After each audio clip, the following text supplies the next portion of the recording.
Երևանում հոկտեմբերի 20-ին բլոգեր եւ ակտիվիստ Արթուր Չախոյանի նկատմամբ տեղի ունեցած ծեծի միջադեպից 7 օր անց վարույթ իրականացնող մարմինը դեռևս չունի խմբակային հարձակման գործով ձերբակալված անձ եւ չի նույնականացրել ծեծի մասնակիցներին նույնիսկ տեսանյութի առկայության պայմաններում։ Չախոյանի կողմից հաղորդում տալու պահին իրավապահներին տրամադրվել էր միջադեպի տեսանյութը, որտեղ հստակ երևում են օրը ցերեկով բաց դեմքով նրա վրա հարձակվողները, ինչպես նաև ծեծի եւ հեռախոսը գողանալու դրվագներն ու դրանց հերոսները։ Իսկ միջադեպից ընդամենը 1 ժամ անց ձերբակալված միակ անձը, որի անունը քննչական կոմիտեն չի հրապարակում, պարզվում է շատ արագ ազատ է արձակվել։ Ըստ քննչական կոմիտեի պաշտոնական պարզաբանման, ծեծի միջադեպի հետ նրա կապի վերաբերյալ փաստական տվյալների բացակայության հիմքով։ Երբ որ առաջին միջադեպը տեղի էր ունեցել նախքան վերջին դեպքերը,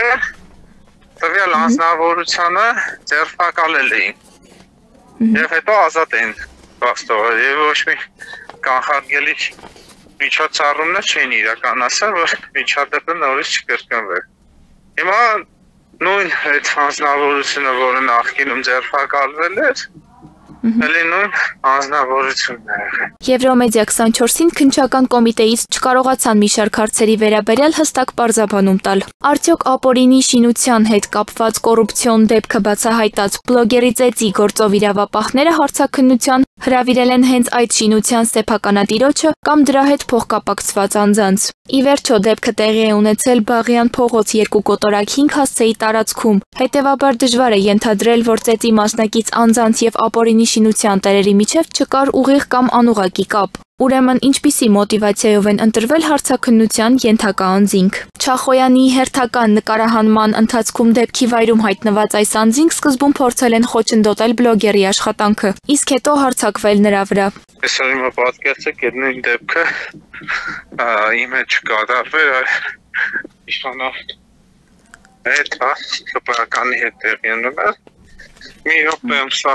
ձերբակալել եւ դեպքերը կբացահայտել ոստիկանությունը։ Ըստ քանի որ մեր ոստիկանությունը ըստ հրահանգների եւ հրահանգներով առաջնորդվում, իսկ ես էլ ընդդիմադիր եմ, իշխանությունը ձեզ չի տալի, որ արդարադատությունը տեղի ունենա։ Արդյոք ՔԿ-ն իր հերթին մոտիվացված չէ այս գործի բացահայտումը ձգձգելու համար եւ արդյոք գործի են դրվել բոլոր անհրաժեշտ լծակները միջադեպը բացահայտելու եւ մեղավորներին պատժից խուսափելու հնարավորություն չտալու համար։ Նույն օրերին քննչական կոմիտեն սակայն բավականին ակտիվ գործեց Գյումրու քաղաքապետի ձերբակալմանը իբր խոչընդոտած անձանց հայտնաբերելու եւ ձերբակալելու ուղղությամբ։ Գյումրու քաղաքապետարանում տեղի ունեցած դեպքերի առիթով քրեական հետապնդում է հարուցվել 41 շարքային քաղաքացու նկատմամբ։ Քննչական կոմիտեն այս միջադեպը որակել է որպես զանգվածային անկարգություն եւ սկսել համատարած ձերբակալություններ։